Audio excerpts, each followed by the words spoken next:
नमस्कार, IBC 24 देख रहे हैं आप। मैं हूं आपके साथ श्रवण तंबोले। मध्य प्रदेश के इस खास बुलेटिन मध्य प्रदेश में आज क्या हुआ में स्वागत है आप सभी का। चलिए शुरू करते हैं खबरों का सिलसिला। मध्य प्रदेश में बीजेपी की जन आशीर्वाद यात्रा करीब करीब प्रदेश की हर विधानसभा तक पहुंच रही है। यात्रा में जन सैलाब भी उमड़ रहा है, जिससे बीजेपी बेहद उत्साहित है। यात्रा को हरी झंडी दिखाने प्रदेश के दौरे पर आए केंद्रीय गृह मंत्री अमित शाह ने यात्रा में उत्साह को देखते हुए एक बड़ा बयान देते हुए कहा कि इस बार प्रदेश में 150 सीटें बीजेपी जीतेगी। देखिए रिपोर्ट।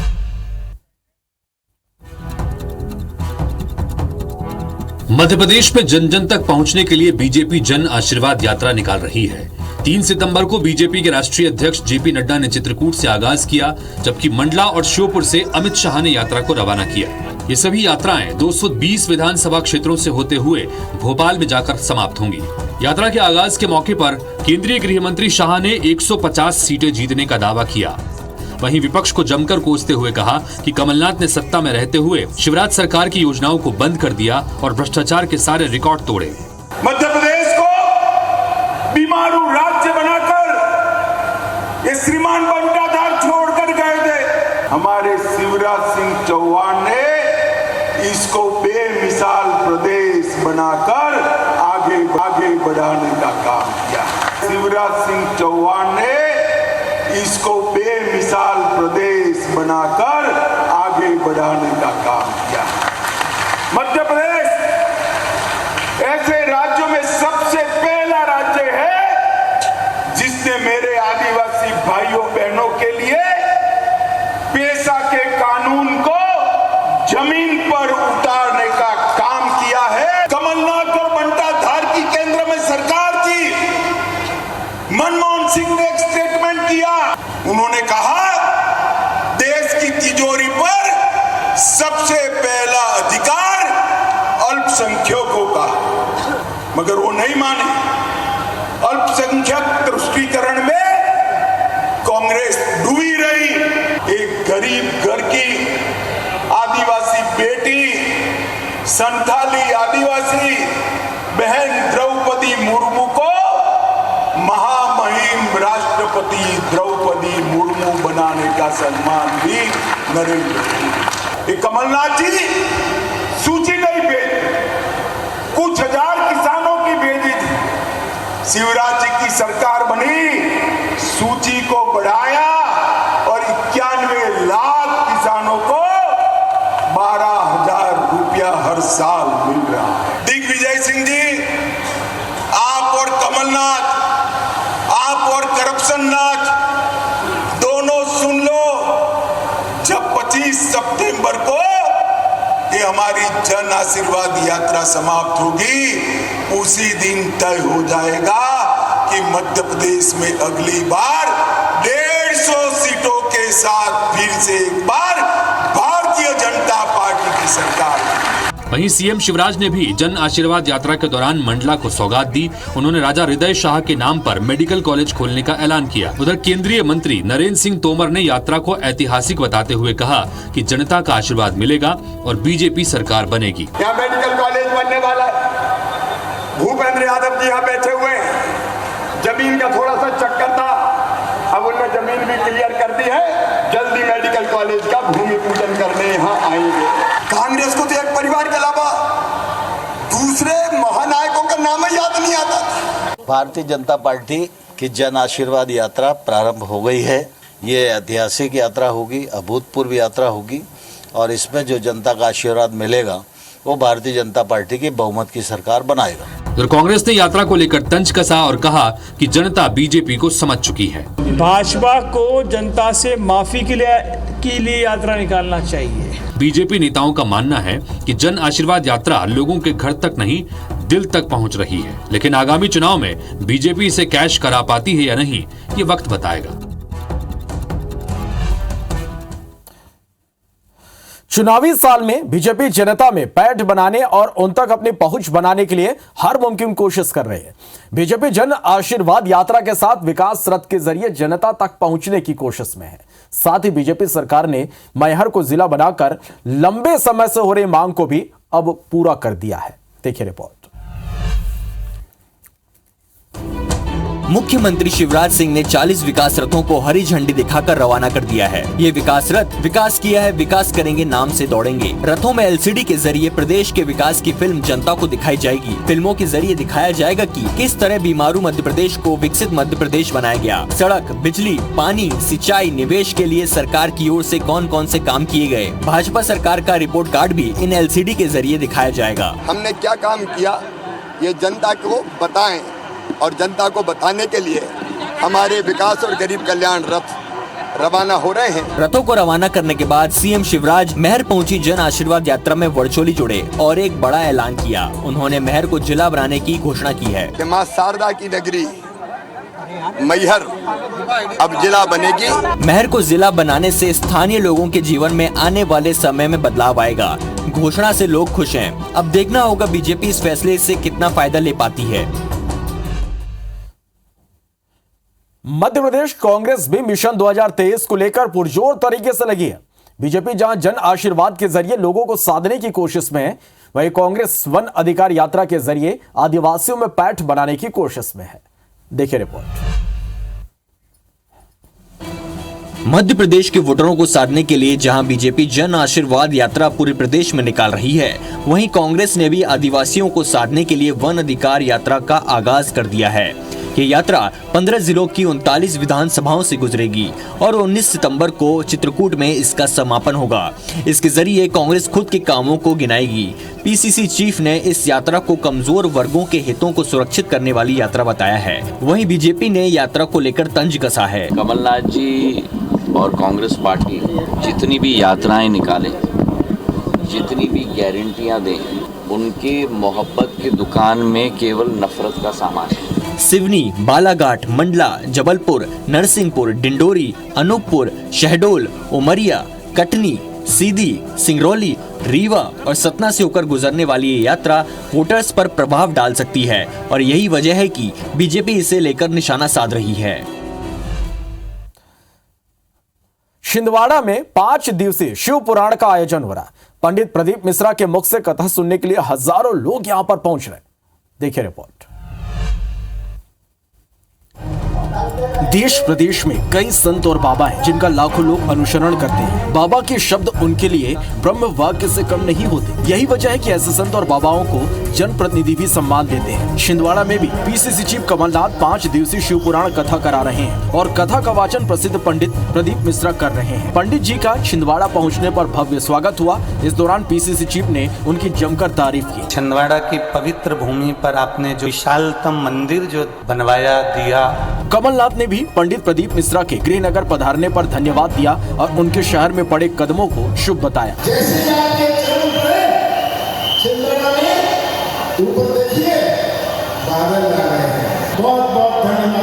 चुनावी साल में जनप्रतिनिधि जनता के दिलों तक दस्तक देने लगातार कोशिश कर रहे हैं और शिव पुराण कथा के जरिए भक्तों तक बात पहुंचाना थोड़ा सरल हो जाता है। शायद यही वजह है कि जनप्रतिनिधियों की धार्मिक आयोजन में दिलचस्पी बढ़ी है। मध्य प्रदेश में आदिवासियों के साथ मारपीट की घटनाएं थमने का नाम नहीं ले रही। अब सीधी सागर के बाद पन्ना के गुन्नौर थाना क्षेत्र से एक आदिवासी बस कंडक्टर के पिटाई का वीडियो सामने आ गया। आखिर क्या है पूरा मामला, देखिए इस रिपोर्ट में। मध्य प्रदेश में आदिवासियों पर अत्याचार थमने का नाम नहीं ले रहा है। एक बार फिर आदिवासी शख्स पर बर्बरता का मामला पन्ना के गुन्नौर से सामने आया है। जी हाँ, गौर से देखिए इन तस्वीरों को। ये एक आदिवासी शख्स है और बस में कंडक्टर का काम करता है, लेकिन वो दबंग नहीं है, न ही किसी बड़े परिवार से ताल्लुक रखता है और शायद यही वजह है कि उस पर हाथ छोड़ना बदमाशों को लाजमी लगा। किसी बात पर 10 से 15 आरोपियों ने पहले पीड़ित को निर्वस्त्र किया और फिर टूट पड़े। ये मारपीट किसी फिल्मी स्टाइल की तरह थी।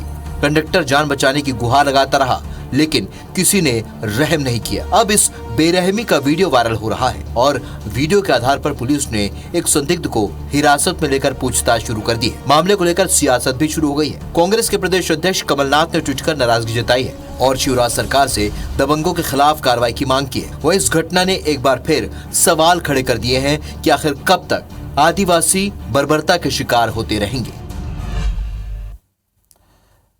इंदौर में पिछले दिनों पालतू कुत्ते को लेकर फायरिंग के आरोपी पर निगम ने कार्रवाई कर उसके आधे मकान को ढहा दिया, लेकिन पीड़ित के परिजनों ने इसे दिखावटी करार दिया। कार्रवाई को लेकर सेन समाज भी आक्रोशित है और सख्त कार्रवाई की मांग कर रहा। देखिए रिपोर्ट।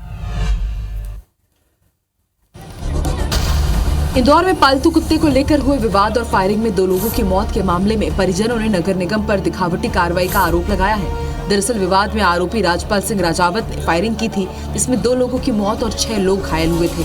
वारदात के बाद निगम ने कार्रवाई करते हुए आरोपी के आधे घर को ढहा दिया था, लेकिन सेन समाज ने इसे दिखावटी कार्रवाई करार देते हुए निगम दफ्तर का घेराव कर पूरा मकान ढहाने और आरोपी को फांसी की सजा देने की मांग की है। राहुल और विमल सेन की हत्या हो गई थी। मकान तोड़ने की कार्रवाई को पूर्ण करने के लिए हमने मैडम को अवगत कराया है। सर मकान तो पूरा टूटा ही नहीं, उसका बस आगे का 10 फीट का हिस्सा टूटा है, बाकी 30-35 फीट बचा हुआ उसका मकान। वहीं मांग पर प्रशासन ने उचित कार्रवाई का आश्वासन दिया है। अवैध अतिक्रमण के कंप्लेंट्स थे, किसी कार्रवाई के लिए जाएं तो उसको पूरी तरह से पूर्ण करें। खजराना थाना क्षेत्र के कृष्णबाग कॉलोनी में कुत्ते को घुमाने के दौरान ये विवाद हुआ था। विवाद में आरोपी ने पड़ोसी और उसके परिजनों पर छत से अंधाधुंध फायरिंग कर दी थी। बढ़ते आगे बात विदिशा की करते हैं। विदिशा में इन दिनों फायरमैन का खौफ छाया हुआ है। यह सरफरा घर के बाहर रखे वाहनों को टारगेट करते हैं और उन्हें आग के हवाले कर देते हैं। बता दें कि ऐसी घटनाएं पहले भी हो चुकी है, लेकिन पुलिस के हाथ अब तक आरोपी की गिरफ्तार तक नहीं पहुंच पाए और अब एक बार फिर ऐसी घटना सिविल लाइन थाना क्षेत्र के रामद्वार मोहल्ले में हुई है। यहां एक सिरफरा युवक घर के बाहर खड़ी बाइक को आग के हवाले कर देता है और फिर बड़ी आसानी से यहां से भाग निकलता है। देखिए रिपोर्ट। विदिशा में इस सिरफिरे फायरमैन ने अपनी दहशत फैला रखी है। ये युवक दुकान के बाहर खड़ी एक बाइक का पेट्रोल पाइप निकालता है और फिर उस पर जलती हुई माचिस की तीली उछाल देता है, जिससे बाइक धूं-धूं कर जल उठती है और इस करतूत को अंजाम देकर ये सिरफिरा भाग खड़ा होता है। लेकिन इसकी एक करतूत सीसीटीवी में कैद हो जाती है। इस घटना का सीसीटीवी फुटेज वाहन मालिक ने पुलिस को सौंप दिया है और पुलिस इस फुटेज के आधार पर आरोपी की तलाश में जुटी हुई है। मामले में पुलिस जल्द से जल्द आरोपी तक पहुंचने की बात कह रही है। बाइक बाहर खड़ी हुई थी, अज्ञात व्यक्ति द्वारा रात में उसमें आग लगाई गई है। एक सीसीटीवी फुटेज भी आया हुआ है और पुलिस शीघ्र ही ऐसे व्यक्तियों को गिरफ्तार करके और सख्त उनके खिलाफ कार्रवाई की। पुलिस जहां फायरमैन तक जल्द से जल्द पहुंचने का दावा कर रही है, वहीं एक के बाद एक सामने आ रही वाहनों के आगजनी की घटनाएं लोगों के डर को बढ़ाने का काम कर रहा है। देखना यह होगा कि सिरफिरा फायरमैन कब तक पुलिस की गिरफ्त में आता है। और इस बीच खंडवा से एक बड़ी खबर मिल रही है, जहां पर किसान ने कीटनाशक पीकर आत्महत्या कर दी। बाढ़ में बैल बहने और फसल सूखने से ये परेशान था। मुंदी थाना पुलिस अब इस पूरे मामले की जांच में जुटी हुई है। तो ये बड़ी खबर है, खंडवा से एक किसान ने कीटनाशक पीकर आत्महत्या कर ली। बाढ़ में बैल बह गया, फसल भी पूरी तरह से खराब हो गई, जिसकी वजह से ये किसान लगातार परेशान था और आखिरकार इस किसान ने कीटनाशक पीकर मौत को गले लगा लिया। तो ये इस वक्त की बड़ी खबर है, खंडवा से कीटनाशक पीकर एक किसान ने आत्महत्या कर लिया। बाढ़ में बैल बहने और फसल सूखने से किसान परेशान था। मुंदी थाना पुलिस अब इस पूरे मामले की जांच में जुटी हुई है। तो किसान ने कीटनाशक पीकर आत्महत्या किया। खंडवा से ये बड़ी खबर आप तक हम पहुंचा रहे हैं। बाढ़ में बैल बह गए और इसके साथ ही फसलों को भी नुकसान हुआ। फसल सूखने की वजह से ये जो किसान है वो परेशान चल रहा था और इसने कीटनाशक पीकर आत्महत्या कर ली। पुलिस अब इस पूरे मामले की जांच में जुटी हुई है। तो खंडवा से चले प्रतीक हमारे संवाददाता फोन लाइन पर जुड़ा है। प्रतीक, कीटनाशक पीकर किसान ने आत्महत्या की है, क्या खुलासा हो पाया, क्या ज्यादा जानकारी इस पूरी खबर पर? बिल्कुल, मैं आपको बता दूं कि कीटनाशक पीने के बाद में किसान जो है उसको इलाज के लिए अस्पताल ले जाया गया था, लेकिन दुख की बात यह है कि उसने वहां पर दम तोड़ दिया। इसके बाद परिजनों को जैसे ही सूचना मिली वे तत्काल मौके पर पहुंचे और इसी के साथ पुलिस को भी इस घटना की जानकारी मिल गई थी। पुलिस अभी इस पूरे मामले की जानकारी जुटा रही है और सभी से बातचीत करके जो भी स्थितियां थी उनको समझ रही है और जांच में जुटी हुई है। जी चलिए, शुक्रिया प्रतीक इस पूरी जानकारी के लिए। और भिंड से एक बड़ी खबर है, जहां पर बदमाशों ने एक युवक को गोली मार दिया। टेर रोड इलाके में गोली चली है। घायल युवक को जिला अस्पताल भेजा गया। डॉक्टरों ने युवक को मृत घोषित कर दिया। युवक को गोली मारने का कारण फिलहाल अज्ञात है। पुलिस घटनास्थल पर पहुंच चुकी है, जांच जारी है। देहात थाना क्षेत्र के चंदनपुरा की यह घटना है। तो ये बड़ी खबर है इस वक्त की। बदमाशों ने युवक को गोली मारी है। भिंड से खबर आप तक पहुंचा रहे हैं। अटेर रोड इलाके में गोली चली है। घायल युवक को जिला अस्पताल ले जाया गया, जहां पर डॉक्टरों ने युवक को मृत घोषित कर दिया। युवक को गोली मारने का कारण अज्ञात है। दिलीप हमारे संवाददाता फोन लाइन पर जुड़ा है। दिलीप, युवक को गोली मारी गई है, हत्या कर दी गई है, कौन है आरोपी, क्या वजह रही, कुछ स्पष्ट हो पाया? देखिए, मैं आपको बताता हूँ जो देहात थाना क्षेत्र के अंतर्गत जो इटावा रोड की जो घटना है, इसमें क्या है कि एक जो आधा दर्जन से जो अधिक लोग हैं जो उसके घर पर आए, उसको जो गोलियां चलाना शुरू कर दी। इसमें एक युवक की जो घटना से पर मौत हो गई है। हालांकि घटना के बाद जो उसके जो परिजन मौके पर पहुंच गए थे, लेकिन उसको जिला अस्पताल ले गए थे, जो डॉक्टर ने उसको मृत घोषित कर दिया है। हालांकि घटना के पीछे की जो वजह है वो अभी अज्ञात बताई जा रही है, लेकिन कहीं ना कहीं ये भी बात सामने आ रही है कि जो एक युवती को लेकर प्रेम प्रसंग के चलते इस पूरी घटना को अंजाम दिया गया है, लेकिन आधिकारिक तौर पर इसकी पुष्टि नहीं हो पाई है। ना कि परिजन भी बोलने से इस बात को इनकार कर रहे हैं, लेकिन परिजन इस बात को मोड़कर उसको जमीनी विवाद बताने का प्रयास कर रहे हैं। बना के रखिएगा, अपडेट हम दर्शकों तक पहुंचाएंगे इस खबर से जुड़े। बहुत शुक्रिया आपका पूरी जानकारी के लिए। अगली बड़ी खबर इंदौर से है, जहां पर चाकू लहराने का वीडियो सामने आया है और रुपए के लेन देन को लेकर दो पक्षों में यहां पर विवाद हुआ। तस्वीर में एक युवक हथियार लहराता हुआ भी दिखाई दे रहा। संदिग्ध युवकों को पकड़ने के लिए टीम का गठन किया गया है। आजाद नगर थाना क्षेत्र की यह पूरी घटना है। तो इंदौर से यह बड़ी खबर है, चाकू लहराने का वीडियो सामने आया है। रुपए के लेन देन को लेकर दो पक्षों में विवाद हो गया। तस्वीर में एक युवक हथियार लहराता हुआ भी दिखाई दे रहा है। तो संदिग्ध युवकों को पकड़ने के लिए टीम का गठन कर दिया गया। आजाद नगर थाना क्षेत्र की यह पूरी घटना है। तो रुपए के लेन देन को लेकर दरअसल दो पक्ष यहां पर आपस में भिड़ गए, दो पक्षों में विवाद हुआ और हथियार लहराता हुआ नजर आया। वो तस्वीरें में हम आप तक पहुंचाएंगे। संदिग्ध युवकों को पकड़ने के लिए टीम का गठन कर दिया गया है और यह इस वक्त की बड़ी खबर इंदौर से, जहां पर चाकू लहराने का वीडियो सामने आया है। दो पक्षों में रुपए के लेन देन, पैसे के लेन देन को लेकर यहां पर विवाद हो गया। दो पक्ष आपस में भिड़ गए और इस दौरान का यह वीडियो यहां पर बताया जा रहा है, जहां पर एक युवक हथियार लहराता हुआ नजर आ रहा है। इस युवक को पकड़ने के लिए, आरोपियों को पकड़ने के लिए पुलिस ने टीम का गठन कर दिया है। पुलिस अब इस पूरे मामले की जांच और कार्रवाई में जुटी हुई है। तो बड़ी खबर है इंदौर से, जहां पर चाकू लहराने का वीडियो सामने आया। रुपए के लेन देन को लेकर दो पक्ष यहां पर आपस में भिड़े, दो पक्षों में विवाद हुआ। चलो, और ये तस्वीरें आप तक हम पहुंचा रहे हैं। तो चाकू लहराने का यह वीडियो सामने आया है और इसी वीडियो के आधार पर पुलिस ने अब एक टीम का गठन किया है और आरोपियों को पकड़ने के लिए टीम का गठन कर दिया गया है। दो पक्षों में बताया जा रहा है कि यहां पर पैसे को लेन देन को लेकर विवाद हुआ। इस दौरान का यह वीडियो है। तस्वीर में देखिए, एक युवक हथियार लहराता हुआ नजर आ रहा है।